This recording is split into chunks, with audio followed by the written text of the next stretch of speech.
देखिए जो आपका चैप्टर है वो उपसा संयोजी रसायन है। कुछ इसमें थोड़ी बहुत चीजें बता दी थी आपको। कुछ कल अम्ल क्षार की परियोजना आपको बताई थी थोड़ी सी, ठीक है, कि अम्ल और क्षार आप कैसे डिफाइन करेंगे। फिर उसके बाद अम्ल और क्षार को जब आप साथ मिला देंगे, अगर आप क्या कर देंगे अम्ल और क्षार को एक साथ मिला देंगे तो क्या बनेगा, लवण प्लस जल। तो यानी जल के अतिरिक्त जो भी चीज मिलेगी उसको हम क्या कर देंगे, लवण करेंगे। अब आपको आगे का किस्सा लवण से शुरू करना है, जो आपको कल आगे बताया था, लेकिन हम फिर से थोड़ा एक्सप्लेन कर दे रहे हैं कि जब दो या दो से अधिक लवण आपस में मिलाए जाते हैं तो क्या बनता है, योगात्मक यौगिक या आणविक यौगिक बनता है। समझ रहे हैं? देखिए हम एक फ्लो चार्ट जैसा बना दे रहे हैं, समझने की कोशिश करिएगा। A प्लस बी मतलब एसिड प्लस बेस, ठीक है। एसिड प्लस बेस मिलाएंगे तो क्या मिलेगा, साल्ट मिलेगा, ठीक है। जो मेनली हमारा जो काम है यहाँ पर फ्लो चार्ट आप देख लीजिए, ठीक है। इस तरह से हम फ्लो चार्ट बनाया है ना, समझ में आ जाए। एसिड प्लस बेस, अगर हमने क्या किया एसिड और बेस यानी अम्ल और आगे जगह खाली पड़ी है, ठीक है। देखिए एसिड प्लस बेस अगर हम क्या करेंगे, पान खोले तब बताएं। ये देखिए अगर हमने क्या किया, जो आपको कल बताया था, कुछ एक्स्ट्रा नहीं बताया, बस एक फ्लो में बताने जा रहे हैं, फ्लो चार्ट के फॉर्म में, कि हमने क्या किया एसिड और बेस को मिलाया तो मुख्यतः हमको क्या मिला, साल्ट, क्योंकि वाटर मिलेगा वो रिलीज हो जाएगा, उसको हमें काम नहीं, क्या मिल गया, साल्ट मिल गया। यानी अम्ल और क्षार को मिलाया हमने तो लवण मिला, लवण मिला। अब हम क्या करेंगे, जब लवण प्लस लवण यानी साल्ट प्लस साल्ट को मिलाएंगे, अगर हम ये दो या दो से अधिक साल्ट को मिलाएंगे तो हमें क्या मिलेगा, योगात्मक यौगिक मिलेगा, योगात्मक यौगिक, या इसी को क्या कहते हैं, आणविक यौगिक भी कहते हैं, या आणविक यौगिक भी इसको कहते हैं, या आप कह सकते हो एडिशनल कंपाउंड, ठीक है। दो या दो से अधिक लवण को हम आपस में जोड़ देंगे तो हमको क्या मिल जाएगा, एक योगात्मक यौगिक या, ठीक है, आपका आणविक यौगिक मिल जाएगा। अब उसके बाद आणविक यौगिक जो मिलेगा, अब आणविक यौगिक को हम दो तरह से डिफाइन करेंगे, ठीक है। आणविक यौगिक को हम कैसे डिफाइन करेंगे, दो तरह से हम डिफाइन करेंगे। एक होगा द्विक लवण और एक होगा उपसार, ठीक है। कैसे होगा ये आप देखिए जरा। हमने क्या किया, 60 तक तो आपको बता दिया था, बता आगे तक भी दिया था, लेकिन थोड़ा सुन लीजिए। यहाँ तक जब मिल गया, दो या दो से अधिक लवण हमने आपस में मिला दिए तो क्या मिला, हमें आणविक यौगिक मिला। अब उसके बाद हम क्या करेंगे, जल में घोलेंगे, समझ रहे हैं। उसके बाद इसका हम वियोजन करेंगे, क्या करेंगे, वियोजन कराएंगे, मतलब तुड़वाएंगे इसको, ये हाथ पैर तुड़वा देंगे इसको। तो अब क्या करेंगे, जब इसका हम वियोजन कराने आएंगे तो वियोजन कराने में हमको ये ध्यान देना है या ये देखना है कि भाई वियोजित करने पर क्या क्या टूटता है, ठीक है। मान लीजिए हमने तुड़वाया, अब पता चला, ठीक है, किसी को बहुत मार खिलवा दी, अब हुआ क्या, कुछ टूटा ही नहीं उसका, ठीक है। मार पीट बहुत लिया, ठीक है, बस क्या हुआ, बस हाँ उंगली हाथ में थोड़ी बहुत दर्द करी, 2 दिन बाद सही हो गया। किसी को उतनी ही मार दी, पता चला वो पूरा बिखर गया, हाथ की बेल्ट टूट गई, पैर की भी टूट गई, सब टूट गए, जितनी जुड़े हुए जॉइंट थे सारे के सारे टूट गए। अगर ऐसी घटना है जिसके सारे टूट गए, वो कौन है, द्विक लवण है। जिसका कुछ नहीं टूटा, एक आधी चीज भले चोट आ गई हो थोड़ी थोड़ी, वो कहते हैं उपसा संयोजी। यहाँ पर समझिए, जब हमने योगात्मक यौगिक या आणविक यौगिक लिया, उसके बाद जल में मिलाया या इनको डिसोशिएट कराया, तोड़वाया, तो तोड़ने के परिणाम स्वरूप हुआ क्या, दो तरह के यौगिक थे। कैसे इन चीजों को हम एक्सप्लेन करेंगे, तो जब हमने जल के साथ इसकी क्रिया करी और ये चेक किया कि क्या वो यौगिक अपने सभी आयनों में टूट गया, अपने सभी आयनों से मतलब है जितने आयनों से मिलकर बना हुआ था, यानी जितने अवयवों से मिलकर बना हुआ था, क्या वो सभी अवयवों में विभक्त हो चुका है कि नहीं हो चुका है। अगर सभी अवयवों में विभक्त हो गया तो हम कह देंगे भैया ये, ठीक है, पूरी तरह से टूट गया, मतलब सारे के सारे ज्वाइंट, सारे के सारे अंग उसके टूट गए, मतलब अब ये काम का नहीं बचा है। अब पहले जुड़वाओ तब कोई काम कर पाएंगे। तो वो चीजें क्या होती हैं, द्विक लवण यानी डबल साल्ट होती है। जैसे आपको एग्जांपल भी बताया था, फिटकरी, फिटकरी का एग्जांपल K2SO4 प्लस AN2SO4 का होल प्राइस और, ठीक है, प्लस 24H2O, ये होता है यहाँ पर, ये होता है लेकिन जब आप इसको वियोजित कराओगे तो पहले ये हो जाएगा। अब इसके बाद चेक करेंगे हम कौन कौन से आयनों से मिलकर बने। तो जब हम इसको चेक करेंगे तो हमें चेक करने में साफ साफ पता चल रहा है कि भैया एक तो पोटेशियम आयन है, सल्फेट आयन है और एल्यूमिनियम आयन है।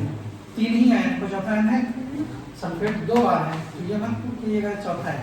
टाइप कितने आयन के? 3 ही तरह के तो हैं, एक पोटेशियम आयन, एक सल्फेट आयन और एक एल्यूमिनियम आयन। अगर ये तीनों जगह से टूट गया, मतलब इस तरह से टूटा कि ये तीनों आयन अलग हो गए, अब पहचानेंगे कैसे कि अलग हो गए? अब जैसे हड्डी टूट जाए किसी की तो पहचानेंगे कैसे कि हड्डी टूटी है कि मोच चाहिए? कुछ ना कुछ तो बनाना पड़ेगा भाई, कोई ना कोई टेस्टिंग तो कराओगे, तभी एक्सरा कराओगे, तभी आपको पता चल पाएगा कि ये क्या हुआ है। वही सेम चीज यहाँ पर भी होती है। हम क्या करते हैं, इनकी टेस्टिंग कराते हैं। टेस्टिंग कराने पर अगर अलग अलग टेस्टिंग दे दी, अगर इसने A की भी टेस्टिंग दी, समझ रहे हैं, और SO4 की भी टेस्टिंग दे दी, तो इसका मतलब है भैया इसके आयन टूट चुके हैं, मतलब K अलग हो चुका है और SO4 अलग हो चुका है। अगर नहीं दी तो इसका मतलब अभी जुड़ी है हड्डी, समझ रहे हैं। अगर इसने अलग अलग टेस्टिंग नहीं दी तो इसका मतलब है अभी हड्डी जुड़ी हुई है, अलग अलग टुकड़े उसके नहीं हुए हैं। यानी यहाँ पर अगर हम बात करेंगे तो अगर उसने टेस्टिंग नहीं दी तो इसका मतलब है अभी वो K2SO4 के फॉर्म में है, पोटेशियम और सल्फेट के फॉर्म में नहीं टूटा है। अगर टूटेगा तो ये क्या करेगा, पोटेशियम का भी टेस्ट देगा और इसके साथ साथ सल्फेट का भी टेस्ट दे देगा। इसके साथ साथ यहाँ जो देखेंगे तो ये क्या करेगा, एल्यूमिनियम का भी टेस्ट आपका दे देगा। ठीक है, समझ रहे हैं, ये क्या करेगा। तो जब इसको चेक किया गया तो ये पाया गया कि भैया इसने क्या किया, इस वाले यौगिक ने सारे के सारे आयनों के टेस्ट दे दिए। किसके किसके? पोटेशियम के भी दिए, सल्फेट का भी दिया और एल्यूमिनियम का भी दिया। मतलब जितने आयनों से मिलकर बना हुआ था उन सभी के टेस्ट दे दिए। तो हम कह देंगे कि भैया ये अलग अलग वियोजित हो गया है। किस तरह का साल्ट हो गया, एक डबल साल्ट या द्विक्लॉइड हो गया। इसके साथ साथ अगला यही अगली चीज नहीं है, आणविक यौगिक ही है, लेकिन दूसरा आणविक यौगिक लिया और हमने वही सेम प्रोसेस कराया, उसको भी मार खिलवाई, ठीक है, हड्डी तोड़वाने की कोशिश करी, लेकिन उसकी टूटी नहीं, बहुत हद तक टूटी, तो एक आधा कोई फ्रैक्चर आया। ठीक है, बहुत कोशिश कर ली, बस टूटा गया, एक जगह से पता चला टूटा, जगह जगह से नहीं टूट पाया। अगर ऐसी कोई घटना हुई तो हम कह देंगे कि वो डबल साल्ट नहीं है, क्या है, उपसहसंयोजी यौगिक है। अब देखिए कैसे, K4FeCN6 ये उपसहसंयोजी यौगिक है। इसको हम क्या करें, वही सेम घटना करें, जल के साथ वियोजित कराएं, तो जब भी हम इसको जल के साथ तोड़ेंगे तो ये क्या करेगा, सिर्फ एक हिस्से में टूटेगा। इसमें K+ और पूरा का पूरा CN6 ये 4-, ठीक है, इस तरह से टूटेगा। मतलब इसमें Cn भी तो था, Cn- आयन भी तो था, इसने साइनाइड का परीक्षण नहीं दिया। अब अगर ये टूटता तो F भी तो मिलता कि Fe भी तो मिलता कि उसने उसका भी परीक्षण नहीं दिया।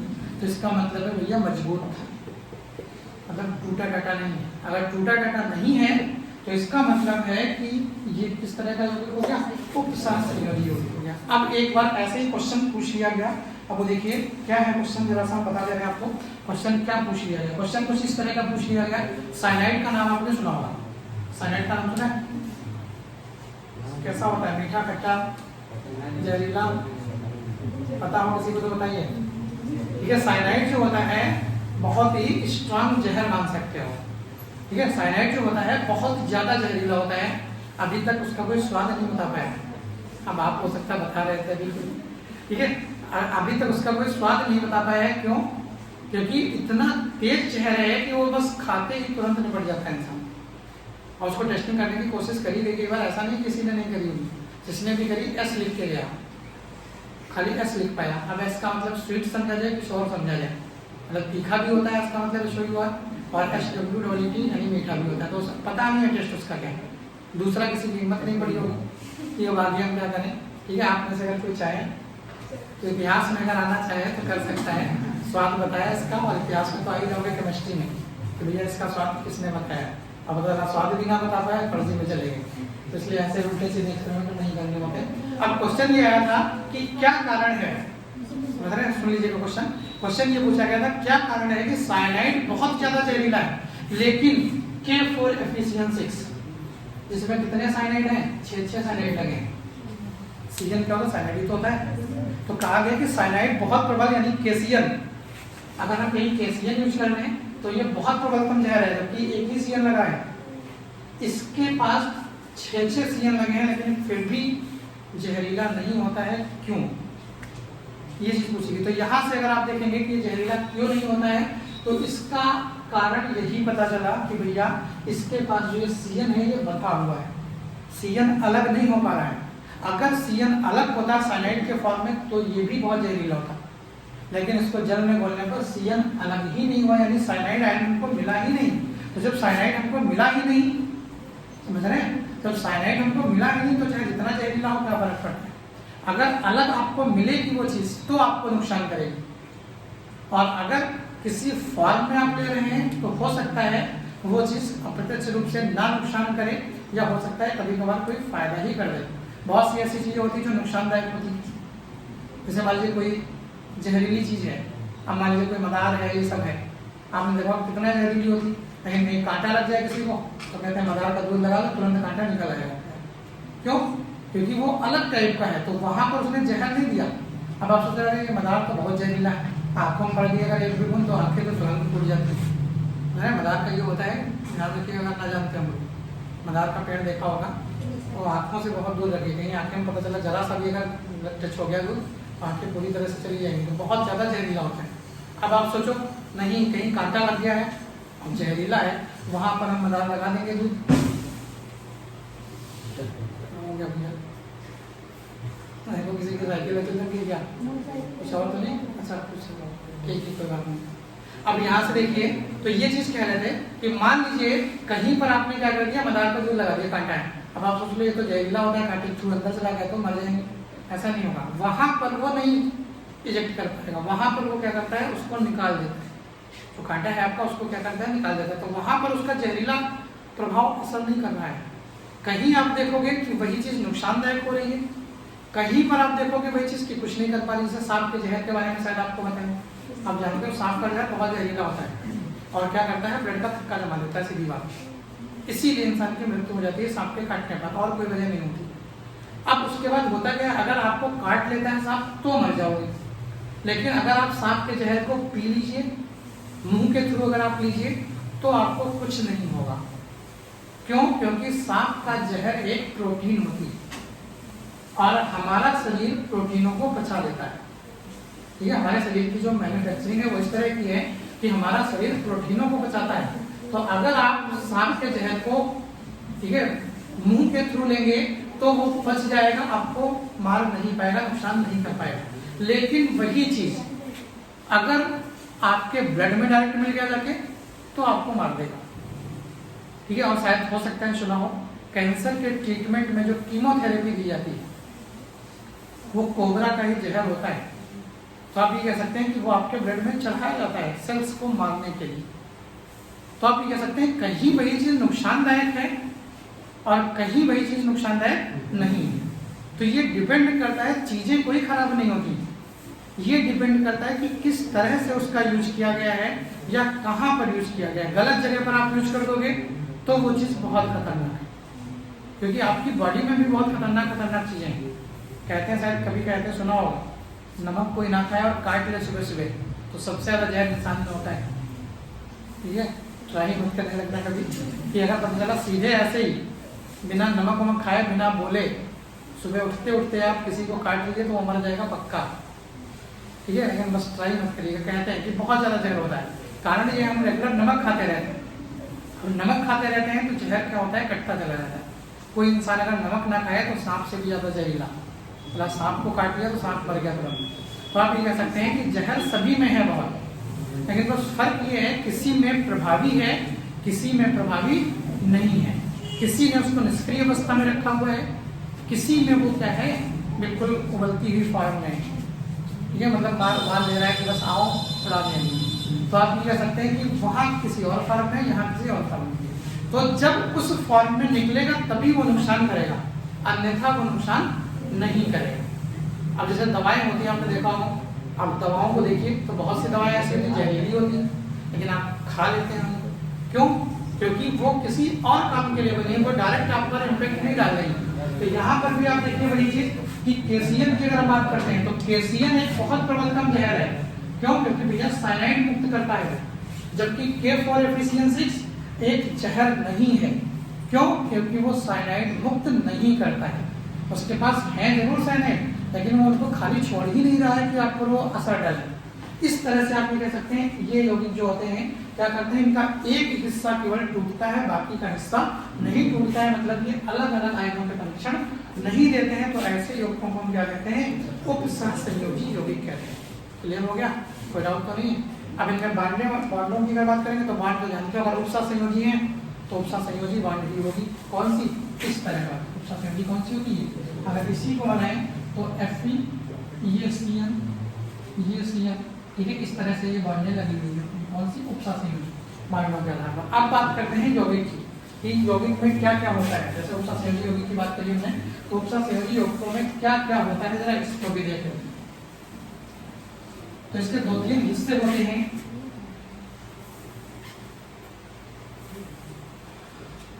एक आपका जैसे मान लीजिए एग्जाम्पल लिख लिया हमने K3FeCN6, मान लीजिए ये एग्जाम्पल हमने लिखा।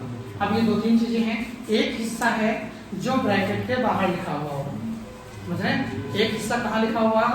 ब्रैकेट के बाहर। तो जो ब्रैकेट के बाहर लिखा होगा उसको हम आयन क्षेत्र या आयन मंडल बोलते हैं, समझ रहे हैं? जो ब्रैकेट के बाहर है उसको हम क्या बोलते हैं, आयन क्षेत्र या आयन मंडल बोलते हैं। जो बड़े ब्रैकेट के अंदर है ये वाला हिस्सा, इसको हम उपसहसंयोजी क्षेत्र या मंडल बोलते हैं। चीजों को जान लीजिए कौन सी चीजें क्या हैं, उपसहसंयोजी क्षेत्र या मंडल बोलते हैं। अब इसको अलग किया हमने तो K+ अलग हुआ, FeCN6 3- ये अलग हो गया। ये तो पता चल गया क्या है, ठीक है? ये भी आपको पता चल गया कि क्या है, ये पूरा का पूरा। अब इसके अंदर चलते हैं, अंदर झाँक के देखें भैया क्या क्या है इसका। तो जब अंदर झाँका तो सबसे पहले यही दिखा दूर से, ठीक है? सबसे पहले देखा कि नजर कहीं ना कहीं तो पड़ेगी, तो चाहे यहाँ पड़े चाहे यहाँ पड़े, उसमें कोई समस्या नहीं है, चाहे यहाँ पढ़ो चाहे यहाँ पढ़ो। जब आप IPSC देखोगे तब आपको ये ध्यान देना है कि इसको पहले लिखना है। लेकिन अब यहाँ पर जब हम गए तो हमने देखा इसके अंदर 2 या 3 हिस्से आपको मिलेंगे। अब यहाँ पर 2 ही तरह की चीजें हैं, एक तो ये हो गई, समझ रहे हैं? ये हो गई मतलब कोई भी एक, ठीक है, D ब्लॉक का यौगिक हो, सॉरी तत्व होगा, यानी D ब्लॉक की धातु होगी। Fe हो सकता है, क्रोमियम हो सकता है, जिंक हो सकता है, आयरन हो सकता है, समझ रहे हो? इस तरह की कोई भी चीजें होंगी, ये एक D ब्लॉक की कोई धातु होगी, जिसको हम क्या कह देंगे, केंद्रीय धातु या केंद्रीय धातु आयन कह देंगे। इसको हम क्या कहेंगे, केंद्रीय धातु आयन। समझ गए? क्या कहेंगे हम, केंद्रीय धातु आयन कहेंगे। केंद्रीय धातु आयन के अतिरिक्त कुछ ना कुछ होगा, कुछ भी हो, बस केंद्रीय धातु एक पहचान लीजिएगा जो कि धातु होगी। धातु तो पहचान जाओगे ना, अरे सोना हो, चांदी हो, प्लेटिनम हो, निकल हो, क्रोमियम हो, ठीक है, जिंक हो, कॉपर हो, इस तरह के अगर कोई D ब्लॉक की आपको तत्व मिल जाए और आप समझ लेना सीधे, या ना मिले कोई बात नहीं, जैसे घुसना बस, जो गेट पे ही मिल जाए, समझ रहे? जो सबसे पहले मिल जाए बस उसको क्या कह देना, केंद्रीय धातु आयन कह देना। उसके बाद जो कुछ भी मिले, 1 मिले, 2 मिले, 4 मिले, 6 मिले, 10 मिले, 50 मिले, इसमें तो एक ही टाइप का मिला है। हो सकता है किसी में ऐसा हो, एक CN हो, एक F हो, एक Br हो, एक Cl हो, एक SO4 हो, एक H2 हो, पता चला बहुत सारी लाइन लगी। तो खाली आपको क्या देखना है, केंद्रीय धातु को अलग करना है। केंद्रीय धातु के अतिरिक्त जो कुछ भी लिखा है ब्रैकेट के अंदर, केंद्रीय धातु के अतिरिक्त जो कुछ भी ब्रैकेट के अंदर लिखा है, सारी की सारी चीजों को हम क्या कहते हैं, लिगेंड बोलते हैं। ये सभी की सभी चीजों को हम क्या बोलते हैं, लिगेंड बोलते हैं, केंद्रीय धातु के अतिरिक्त जितनी भी चीजें होती हैं, ठीक है? यानी जब हम उपसहसंयोजी यौगिक देखेंगे तो हमको इतनी चीजें उसमें देखने को मिलेंगी। अब आते हैं लिगेंड्स पर। तो लिगेंड क्या होते हैं, लिगेंड ऐसी चीजें होती हैं, ऐसे समूह होते हैं, ऐसे तत्व होते हैं, ऐसे यौगिक होते हैं जो केंद्रीय धातु को इलेक्ट्रॉन युग्म देते हैं। समझते हैं? केंद्रीय धातु क्या है? ग्राही है। और लिगेंड क्या है? दाता है। लिगेंड वो चीजें हैं जो क्या कर रही हैं? केंद्रीय धातुओं को इलेक्ट्रॉन युग्म दे रही हैं, उनको हम क्या कहते हैं? लिगेंड कहते हैं। जो लिगेंडों से इलेक्ट्रॉन युग्म ले रही है उसको हम क्या कहते हैं? केंद्रीय धातु। समझ गए? Fe केंद्रीय धातु हो गई और इसके साथ जो कुछ भी लगा होगा, Cl है, Cl है, Br है, ये सब कैसे हैं? लिगेंड। अब पहुंचते हैं लिगेंड पर। ठीक है कि भाई लिगेंड क्या है, किस तरह के हैं। तो क्या है तो जान लिया आपने। कोई भी ऐसा समूह, कोई भी ऐसा तत्व, कोई भी ऐसा यौगिक जो क्या कर रहा है? केंद्रीय धातु आयनों को इलेक्ट्रॉन युग्म दे रहा है, क्या कहलाता है? लिगेंड। अब आता है लिगेंड के प्रकार कि लिगेंड कितने प्रकार के होते हैं। तो लिगेंड मुख्यतः अगर वर्गीकरण हम क्या करेंगे तो लिगेंडों को दो प्रकार से वर्गीकृत कर सकते हैं। कितने प्रकार से? दो प्रकार से। एक आवेश के आधार पर। आवेश के आधार पर या तो धनात्मक होंगे, या तो ऋणात्मक होंगे, या फिर उदासीन। ठीक है? यानी आवेश के आधार पर धनात्मक, ऋणात्मक और उदासीन। जैसे Cl माइनस ऋणात्मक लिगेंड हो गया, NO प्लस धनात्मक लिगेंड हो गया, H2O कोई चार्ज होता है क्या? नहीं होता, मतलब उदासीन लिगेंड। तो एक तो हो गया आवेशों के आधार पर कि ऐसे लिगेंड जिनके पास क्या हो? धनात्मक आवेश हो, धनात्मक लिगेंड। जिनके पास कोई आवेश ना हो और इलेक्ट्रॉन दे रहे हो, उदासीन लिगेंड। जिनके पास ऋणावेश हो और इलेक्ट्रॉन दे रहे हो, कैसे? ऋणात्मक लिगेंड। अब उसके बाद दूसरा टाइप जो आता है इसका, वो आता है संयोजकता के आधार पर। ठीक है? किसके आधार पर? संयोजकता के आधार पर। अब संयोजकता के आधार पर ये मुख्यतः 6 प्रकार के होते हैं। एक, अगर कोई परमाणु है जो केवल एक जगह से जुड़कर इलेक्ट्रॉन दे रहा है, और अगर एक जगह से जुड़ेगा तो ये ध्यान रखिएगा, एक लिगेंड कितने देता है? 2 इलेक्ट्रॉन देता है। एक जगह से जब जुड़ेगा तो वो कितने देगा? 2 इलेक्ट्रॉन देगा। ये ध्यान रखना है। ठीक है? तो संयोजकता के आधार पर आपको ये देखना है कि कोई लिगेंड कितनी जगह पर जुड़ रहा है या कितने चीजों से जुड़ रहा है। जैसे Cl है, एक ही से जुड़ सकता है, Cl है, एक ही से जुड़ सकता है, COO माइनस, COO माइनस, एक इधर से जुड़ सकता है और एक इधर से जुड़ सकता है। यानी एक ही लिगेंड कितनी जगहों से जुड़ सकता है? 2। अगर 2 जगह से जुड़ेगा तो 4 इलेक्ट्रॉन देगा। एक जगह से कितने दे सकता है? 2।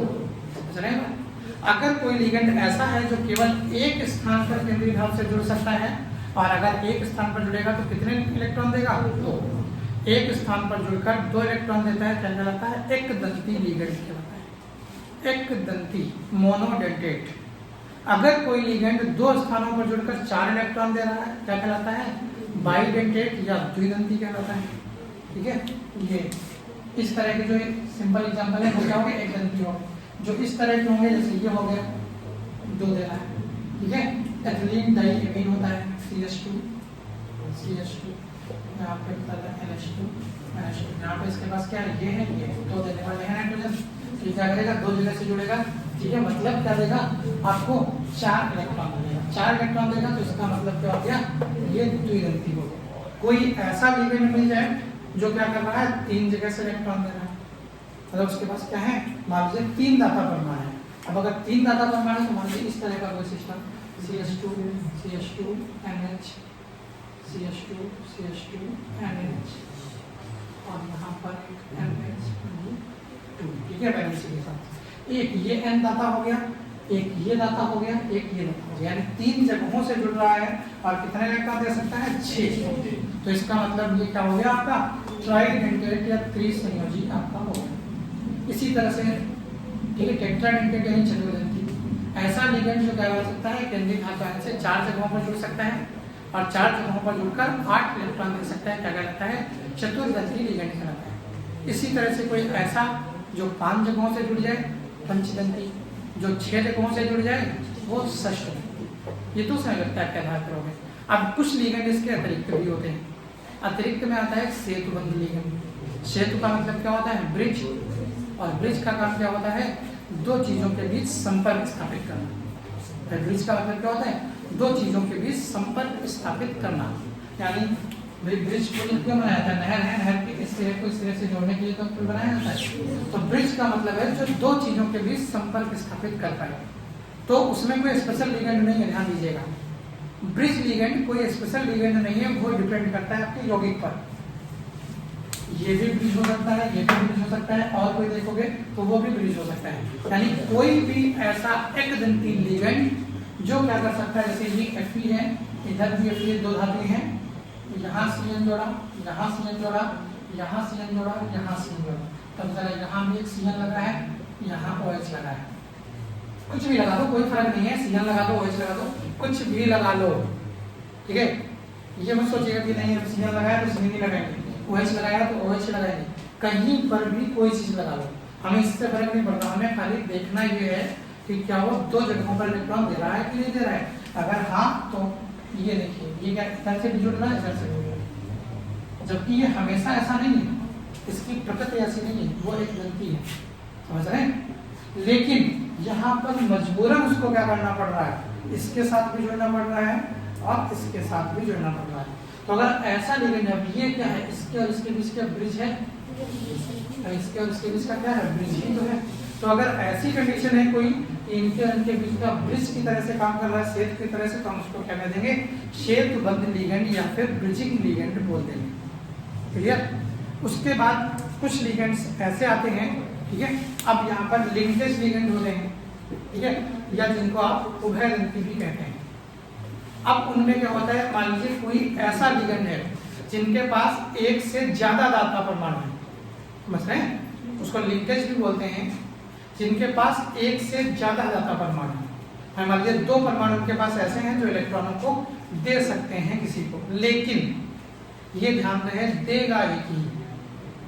अगर पहले वाले परमाणु ने इलेक्ट्रॉन दे दिया तो दूसरा परमाणु इलेक्ट्रॉन नहीं देगा। मतलब एक दंती लिगेंड, ठीक है, कैसा, एक दंती लिगेंड, मोनोडेंट, एक दंती लिगेंड जिसके पास एक से अधिक दाता परमाणु उपस्थित होते हैं, लेकिन वो एक बार में एक ही परमाणु से जुड़कर केवल 2 इलेक्ट्रॉन ट्रांसफर करता है और देता है, क्या कहलाता है, ये उभयदंती या लिंकेज लिगेंड कहलाता है। जैसे CN के पास अगर C से जोड़ दोगे तो साइनाइड, N से जोड़ दोगे तो क्या, C से जोड़ा, जैसे Cn होता है कहीं तो उसको साइनाइड बोलते हैं, ऐसे N से जोड़ दो मतलब Nc, तो क्या होगा, Nc को क्या बोलते हैं, जैसे ये CH3CN है, ये क्या है आपका मेटल साइनाइड हो गया। इसी तरह से अगर हम CH3Nc लिखते हैं तो बताइए इसको क्या कहेंगे,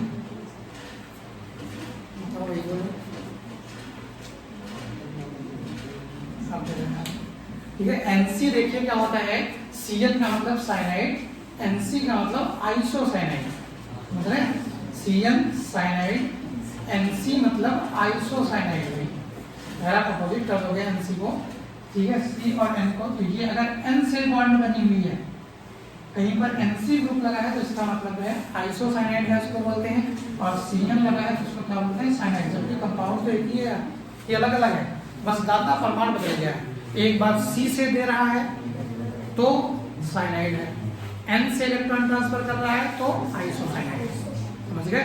तो ऐसा परमाणु या ऐसा लिगेंड जिसके पास दाता परमाणु तो एक से ज्यादा हो, लेकिन वो दे एक ही के थ्रू इलेक्ट्रॉन, ये नहीं है C से भी ट्रांसफर करा दिया, N से भी जुड़वा दिया, ये नहीं, यानी होगा केवल एक ही, ONO या NO2 बॉन्ड बनाओगे। तो इसमें क्या है, N से बॉन्ड बना रहा है, इसमें O से बॉन्ड बना रहा है, इसमें किससे, N से, इसमें O से, मतलब ये नाइट्रो, ये ठीक है ऑर्थो नाइट्रो, या ये O नाइट्राइट्रो, यानी आप कह सकते हैं ये O के साथ बॉन्डिंग कर रहा है और ये किसके साथ बॉन्डिंग कर रहा है, N के साथ बॉन्डिंग कर रहा है, ठीक है। तो यानी आप ये कह सकते हो ये अंतर है, इसको हम क्या कहते हैं, ये अलग तरह का आपका एक लिगेंड होगा, ठीक है। तो ये तो कहानी हुई लिगेंडों की। अब उसके बाद आती है इसमें EAN, यानी EAN नंबर निकालना, अब उसके बाद इसमें आता है EAN नंबर निकालना। तो EAN मतलब प्रभावी परमाणु, और कुछ बीच में तो देख लीजिए,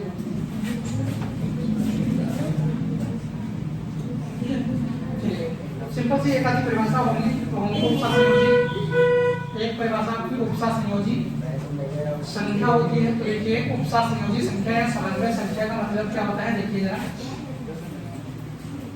ठीक है, ध्यान से समझ लीजिए। उपसह संयोजी संख्या या समन्वय संख्या।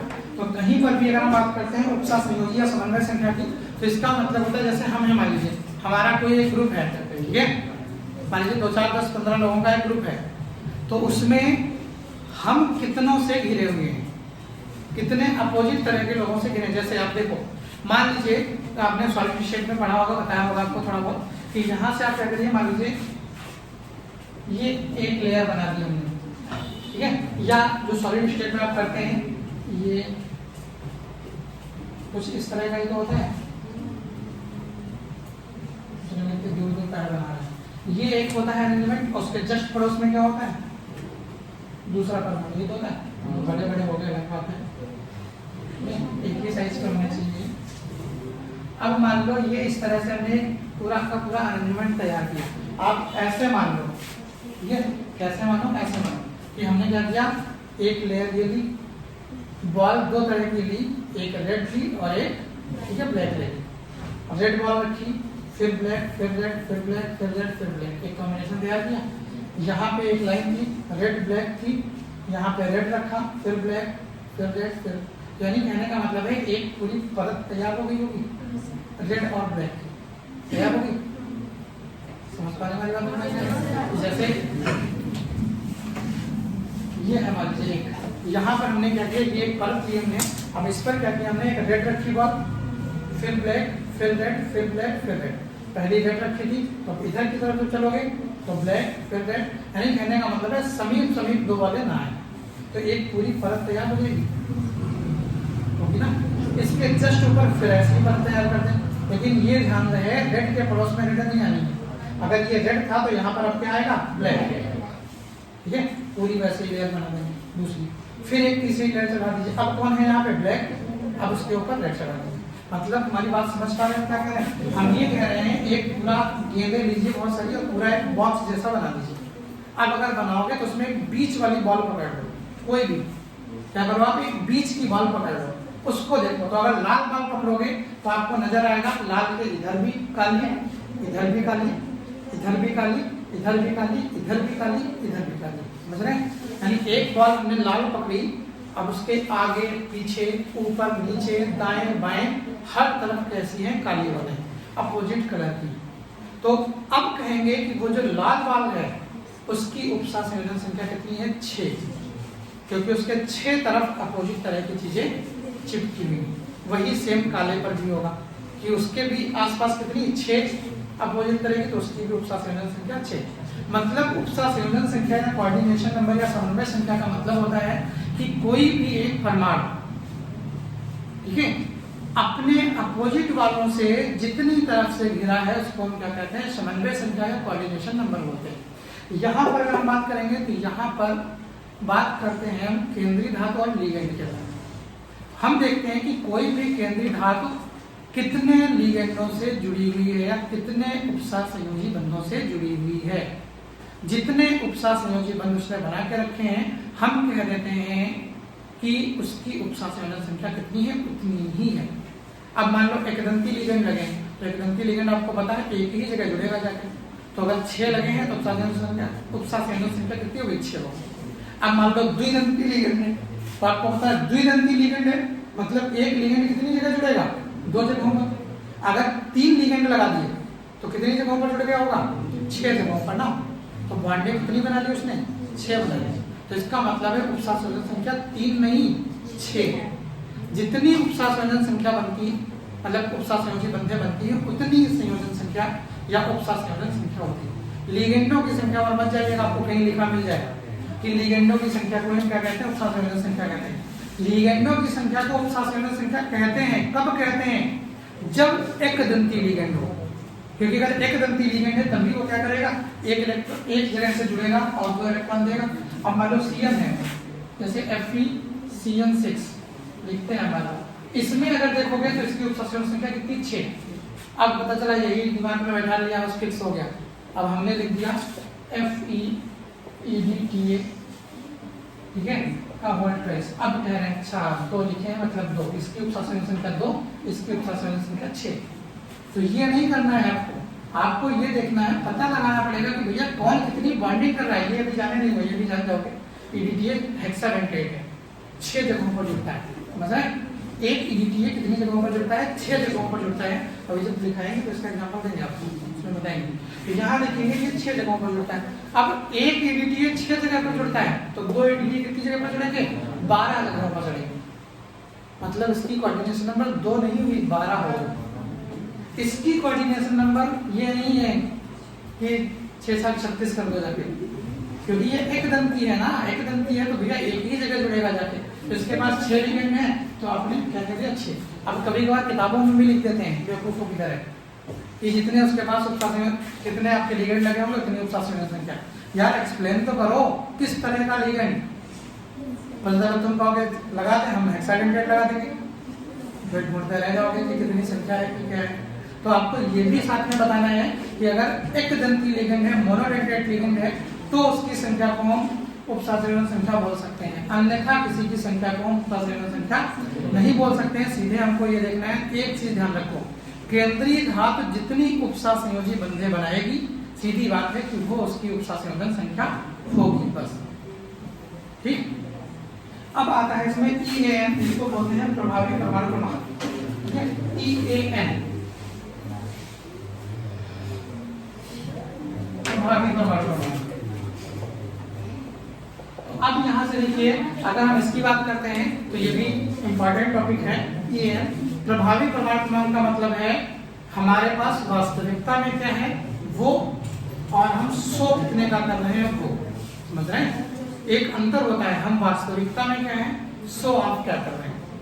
ठीक है, बहुत कम लोग आपको ऐसे मिलेंगे जो होंगे वही 100 आप करेंगे कि भैया हम ऐसे हैं, वरना अपने पास होगा 1 रुपये, बताएगा अरे 10,000 रुपये जेब में पड़े, जब बताना तो काम आ जाएंगे। अगर कहीं काम पड़ गया, आपने फोन किया तो उस दिन काम नहीं आएंगे, काम निकल जाएगा, अगले दिन मिलेंगे, अरे बताया होगा ये काम तो करवा लेंगे। आपको सारे के सारे ऐसे मिलेंगे कि भैया जब रोज आपसे कहेंगे पता चला अरे वहां तो बहुत अच्छी जान पहचान थी, बताया हुआ काम करवा देते। अब जब कभी एक बार आप कह दोगे कि भैया ये काम करवा दो, अरे कल बताया होता तो काम करवा दो, मतलब कल ही ये काम हो गया। आप किसी से कह दो कोई ये काम करवाना है भैया, यहाँ पे पता लगा फॉर्म नहीं जमा हो रहा है, पहले को कहेंगे अरे हमको बताना, मैसेज जमा करा देंगे, कोई फर्क ही नहीं है, ऐसे ही लाइसेंस किसी चीज का लेना बताना, मैसेज दिलवा देंगे। अब जब जाओगे अगले दिन, अरे कल आए होते तो करवा देते, ऐसे आवाज तो डेट निकल गई, काम हो गया। अब आप ये कह रहे हैं कि उनके पास रेगुलर बहाने थे यार, वो स्वाब बहुत कर रहे हैं कि हम बहुत पावरफुल हैं, जबकि है कुछ नहीं, ऐसे ही होते हैं। सांसद विधायकों के साथ चलने वाले जो चमचे होते हैं वो इसी तरह के होते हैं, उनको लगता है कि हम बहुत पावरफुल हैं। क्यों? क्योंकि भैया MP MLA के साथ हैं, जबकि औकात उनकी होती कुछ नहीं है। क्यों? क्योंकि जहाँ कहीं आएगा दूध की मक्खी की तरह निकाल के फेंक देंगे उनको, अगर कहीं आया। आप मूवियाँ देखते होंगे, मूवियों में यही सब तो दिखाया जाता है, इन्हीं से कभी कभार सीख ले लिया कभी मूवियों से। होता क्या है, पता चला कोई है, कोई घटना घट गई, अब कोई घटना घट गई, आपने बहुत सी ऐसी मूवियाँ देखी होंगी, पता चला ठीक है मान लीजिए कोई बहुत अमीर है, उसके लड़के से कोई घटना घट गई, अब उन्होंने क्या कर दिया, नौकर से बयान दिलवा दिया कि वो घटना हमने करी थी, अब उसको जेल खोल दी, उसको फांसी हो गई, वो आराम से करना है। तो आप कब बलि का बकरा बन जाएंगे ऐसे लोगों के साथ पता नहीं। तो इसलिए वहां पर गलतफहमी में नहीं रहना चाहिए। उनको फील हो रहा है कि हम ही सांसद हैं, जो उनके हैं साथ में, उनको लग रहा है कि अरे कुछ लोग होंगे गाँव में भी होते हैं ऐसे, अरे वो विधायक जी क्या गए थे कल, शायद ये बात हुई, जबकि हो सकता है देखे भी ना हो विधायक जी है कैसे, ठीक है, लेकिन उड़ाएंगे बहुत। तो यानी वास्तविकता कुछ और है, सो आप कुछ और कर रहे हैं। यहाँ पर भी EAN का मतलब वही है, EAN मतलब प्रभावी परमाणु क्रमांक, उसका परमाणु क्रमांक कुछ और है, सो कुछ और हो रहा है। मतलब वास्तविक परमाणु क्रमांक कुछ और है, मान लो हमारा है 15 परमाणु क्रमांक, अब अगर 15 है, हम सो कर रहे हैं 15 में क्या है, तो 30 इलेक्ट्रॉन उड़ा देंगे, मतलब हम 100 कितने का कर रहे हैं, 30 का, जबकि वास्तविकता में हम कितने हैं, 15 है। इस चीज को हम क्या कहते हैं, EAN यानी प्रभावी परमाणु क्रमांक है हमारा कुछ और ओरिजिनल, हम 100 कुछ और कर रहे हैं, वो चीज प्रभावी परमाणु क्रमांक से दर्शाएगी। अब उसको कैसे निकालना है वो चीज आपको हम कल बताएंगे।